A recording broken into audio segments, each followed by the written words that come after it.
오늘 엄마가 죽었다. 어쩌면 어제 죽었을지도 모르겠다. 나는 확실하지 않다. 이것은 20세기 가장 충격적인 소설의 첫 문장입니다.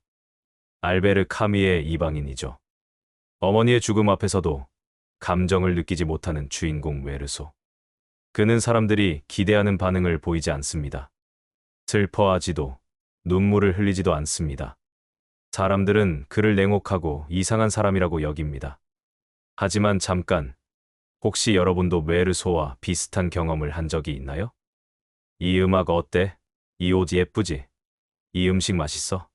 이런 질문을 받을 때 솔직히 모르겠다고 느낀 적은 없나요? 오늘 들려드릴 이야기는 단순히 취향에 관한 이야기가 아닙니다. 현대를 살아가는 우리 모두의 가장 깊은 고민, 바로 진정한 나를 찾는 여정에 관한 이야기입니다. 1913년 알제리에서 태어난 알베르 카미는 가난한 환경에서 자랐습니다. 아버지는 그가 1살 때 전쟁에서 죽었고, 어머니는 청각장애가 있었죠. 하지만 이런 어려운 환경이 오히려 그를 인간 존재의 본질을 깊이 탐구하는 철학자로 만들었습니다. 카미가 살던 20세기 전반은 격동의 시대였습니다. 2차례의 세계대전, 경제대공황, 파시즘의 등장. 기존의 모든 가치가 무너지는 시대였죠. 종교, 전통, 권위, 이 모든 것들이 더 이상 삶의 의미를 제공해주지 못했습니다. 이런 상황에서 카미는 근본적인 질문을 던집니다. 삶이 의미가 없다면 어떻게 살아야 하는가? 이것이 바로 실존주의의 출발점입니다. 그리고 그 답을 찾기 위해 쓴 작품이 바로 이방인입니다. 소설의 주인공 메르소는 모든 것에 무관심한 사람으로 보입니다. 사랑도, 야망도, 신념도 없어 보이죠. 하지만 카미는 이런 메르소를 통해 현대인의 진짜 모습을 보여주려고 했습니다. 취향이 없다고 말하는 사람들을 자세히 관찰해보면 흥미로운 사실을 발견할 수 있습니다. 정말로 아무것도 좋아하지 않는 것이 아니라 자신의 진짜 감정을 모르거나 표현하지 못하는 경우가 많다는 것입니다. 현대 사회에서 우리는 어릴 때부터 올바른 취향을 학습당합니다. 부모가 좋아하는 음악, 학교에서 가르치는 문학, 친구들이 선호하는 패션. 우리는 자연스럽게 이런 것들을 내 취향이라고 착각하게 됩니다. 카미의 메르소는 이런 사회적 기대에 굴복하지 않는 인물입니다. 그는 슬퍼해야 할 때 슬퍼하지 않고 기뻐해야 할 때 기뻐하지 않습니다. 이것을 사람들은 냉혹함이라고 해석하지만 실제로는 그가 가장 정직한 사람일 수도 있습니다. 우리 중 얼마나 많은 사람이 정말로 자신의 감정을 느끼고 있을까요?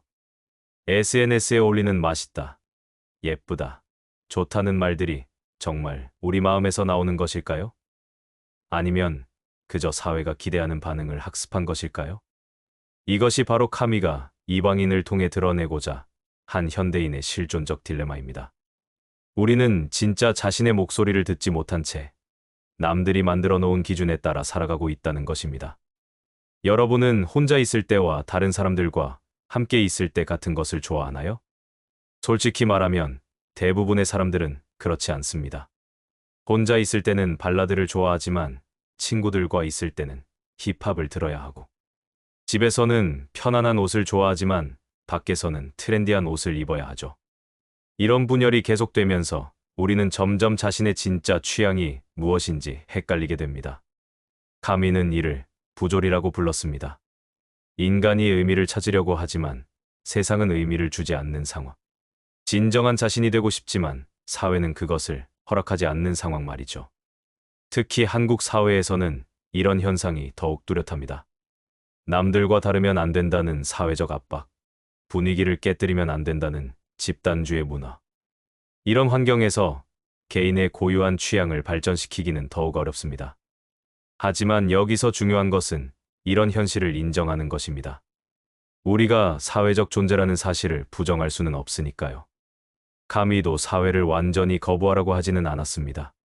대신 그 안에서 자신만의 진정성을 찾는 방법을 모색했습니다. 취향이 없다고 말하는 사람들의 심리를 더 깊이 들여다보면 실제로는 선택의 부담을 피하고 싶어하는 경우가 많습니다. 왜냐하면 선택한다는 것은 책임을 진다는 뜻이기 때문입니다. 카미의 메르소는 소설 후반부에서 한 아랍인을 총으로 쏘게 됩니다. 그리고 법정에서 왜 그랬느냐는 질문을 받습니다. 메르소는 태양이 뜨거워서라고 답합니다. 이 장면은 많은 독자들에게 충격을 줍니다. 하지만 이것은 단순히 황당한 변명이 아닙니다. 카미가 보여주고자 한 것은 인간의 행동에는 항상 명확한 이유가 있는 것이 아니라는 점입니다. 때로는 우연히, 순간적인 감정이, 통제할 수 없는 상황이 우리의 선택을 좌우합니다. 이것을 인정하는 것은 무책임함이 아닙니다. 오히려 인간 조건의 한계를 솔직하게 받아들이는 것입니다. 그리고 그 한계 안에서 할 수 있는 최선의 선택을 하는 것이 진정한 자유입니다. 취향도 마찬가지입니다. 왜 이것을 좋아하느냐는 질문에 항상 명확한 답이 있는 것은 아닙니다. 때로는 그냥 좋은 것이 좋은 것입니다. 이런 솔직함을 받아들일 때 진정한 취향을 발견할 수 있습니다. 현대 사회에서 진정성은 하나의 트렌드가 되었습니다. 나만의 개성, 진짜 나를 찾기. 이런 말들이 넘쳐납니다. 하지만 역설적으로 진정성을 강요받는 사회에서 진정성을 찾기는 더욱 어려워졌습니다. 카미는 이런 역설을 예견했습니다.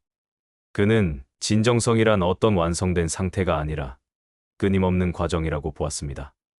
메르소가 매력적인 인물인 이유도 그가 완벽한 사람이어서가 아니라 자신에게 솔직한 사람이기 때문입니다. 진정한 취향을 찾는다는 것도 마찬가지입니다. 나는 이런 사람이다 라고 확정짓는 순간 우리는 변화의 가능성을 차단합니다. 대신 지금 이 순간 나는 이것을 좋아한다 라고 인정하는 것이 더 건강한 태도입니다. 이것은 우유부단함과는 다릅니다. 우유부단함은 결정을 피하는 것이지만 진정성은 지금 이 순간의 자신을 받아들이면서도 변화할 수 있는 여지를 남겨두는 것입니다. 다른 사람들이 어떻게 생각할까? 이 질문이 우리의 모든 선택을 지배합니다. 음식을 고를 때도, 옷을 입을 때도, 취미를 선택할 때도 항상 남들의 반응을 먼저 생각합니다. 카미의 메르소는 이런 타인의 시선에 전혀 신경 쓰지 않는 것처럼 보입니다. 어머니의 장례식에서 울지 않고 다음 날 여자친구와 영화를 보러 갑니다. 사람들은 그를 이상하다고 여기지만 그는 개의치 않습니다. 하지만 여기서 중요한 것은 메르소가 일부러 반항하거나 튀려고 하는 것이 아니라는 점입니다. 그는 단지 자신의 감정에 충실할 뿐입니다. 슬프지 않으면 울지 않고 영화가 보고 싶으면 영화를 봅니다. 이것이 바로 진정한 취향의 시작점입니다. 남들에게 보이기 위한 선택이 아니라 자신의 내적 욕구에서 나오는 선택 말입니다. 물론 사회적 맥락을 완전히 무시할 수는 없습니다. 하지만 적어도 자신이 왜 그런 선택을 하는지는 알아야 합니다. 남들이 좋다고 해서와 내가 정말 좋아해서 사이의 차이를 구분할 수 있어야 진정한 자유를 얻을 수 있습니다. 카미 철학의 핵심은 부조리를 받아들이는 것입니다. 세상은 우리가 원하는 답을 주지 않습니다. 이것이 정답이다. 이렇게 살아야 한다는 명확한 지침서는 없습니다. 취향도 마찬가지입니다. 좋은 취향, 나쁜 취향이라는 절대적 기준은 존재하지 않습니다. 클래식이 대중음악보다 고급스럽다는 것, 독서가 개인보다 교養있다는 것도 모두 사회적 편견일 뿐입니다.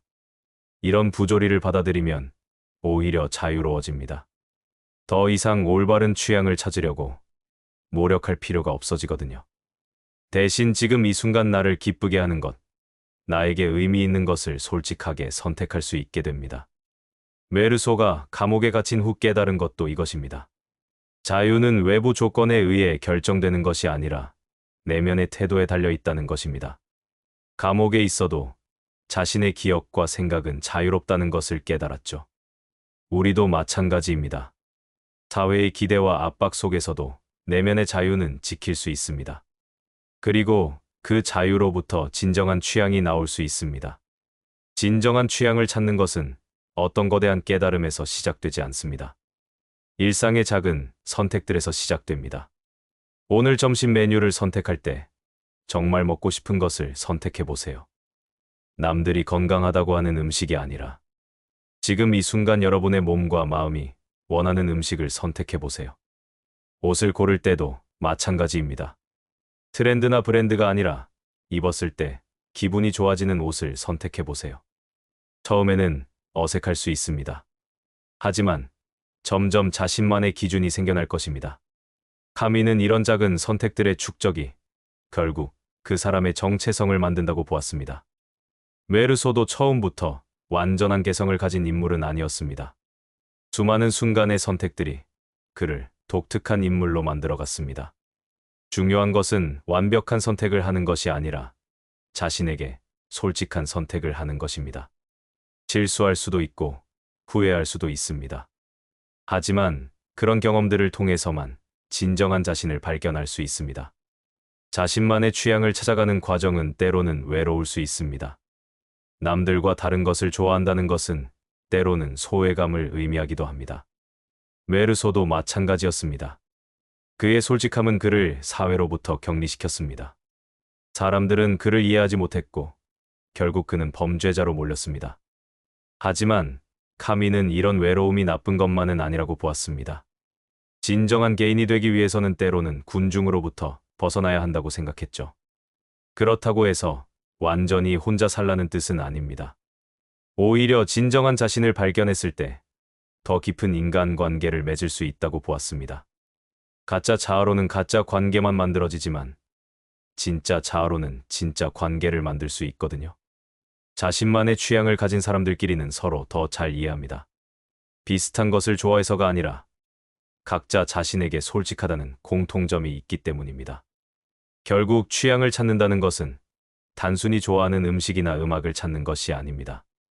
삶에 대한 태도, 세상을 바라보는 관점을 찾는 것입니다. 카미의 메르소가 우리에게 보여주는 것도 이것입니다. 그는 특별한 취미나 관심사가 있는 사람이 아닙니다. 하지만 매 순간을 자신에게 솔직하게 살아가는 태도를 가지고 있습니다. 이런 태도가 진정한 취향의 기초입니다. 외부의 기대나 압박에 휘둘리지 않고 자신의 내적 목소리에 귀를 기울이는 것. 이것이 모든 개별적 선택들의 바탕이 되어야 합니다. 현대 사회에서는 취향도 하나의 상품이 되었습니다. 나만의 스타일, 개성 있는 라이프 스타일을 팔고 있죠. 하지만 진정한 취향은 사거나 학습할 수 있는 것이 아닙니다. 자신과의 대화를 통해서만 발견할 수 있는 것입니다. 매일 조금씩이라도 자신에게 질문해 보세요. 나는 지금 뭘 원하고 있을까? 이것을 선택하는 이유는 뭘까? 정말 내가 좋아하는 것일까? 이런 질문들이 쌓여서 결국 자신만의 고유한 취향을 만들어갈 것입니다. 카미의 이방인 메르소는 사회의 이방인이었지만 동시에 자기 자신에게는 가장 친근한 사람이었습니다. 그는 남들의 기대에 부응하지는 못했지만 자신에게는 실망을 주지 않았습니다. 여러분도 때로는 이방인이 되어야 할지도 모릅니다. 모든 사람에게 이해받으려고 하다 보면 결국 자신조차 잃어버릴 수 있으니까요. 취향이 없다고 고민하는 모든 분들께 말씀드리고 싶습니다. 취향이 없는 것이 아닙니다. 다만 아직 자신의 목소리를 듣지 못했을 뿐입니다. 오늘부터 작은 것부터 시작해보세요. 작은 순간들의 축적이 결국 여러분만의 고유한 취향을 만들어갈 것입니다. 그리고 그 취향은 단순히 기호의 문제가 아니라 여러분이 어떤 사람인지를 보여주는 지표가 될 것입니다. 카미가 말했듯이 삶을 살 가치가 있는지 판단하는 것이 철학의 유일하게 진정 심각한 문제입니다. 여러분만의 취향을 찾아가는 여행이 바로 그 답을 찾아가는 과정입니다. 자신에게 솔직한 이방인이 되는 용기를 가지세요. 그 용기가 여러분을 진정한 자기 자신으로 이끌어줄 것입니다. 오늘 이야기가 당신에게 작은 깨달음이라도 전할 수 있었기를 바랍니다. 이처럼 깊은 심리적, 철학적 통찰을 통해 당신의 삶을 변화시키는 이야기는 계속될 것입니다. 만약 오늘 영상이 도움이 되셨다면 좋아요를 눌러주시고 채널을 구독해주세요. 여러분의 관심이 저희가 더 좋은 콘텐츠를 만드는 큰 힘이 됩니다. 또한 이 영상에 대한 여러분의 생각을 댓글로 남겨주시면 저희에게 큰 영감과 소중한 의견이 될 것입니다. 다음 영상에서 다시 만나겠습니다. 감사합니다.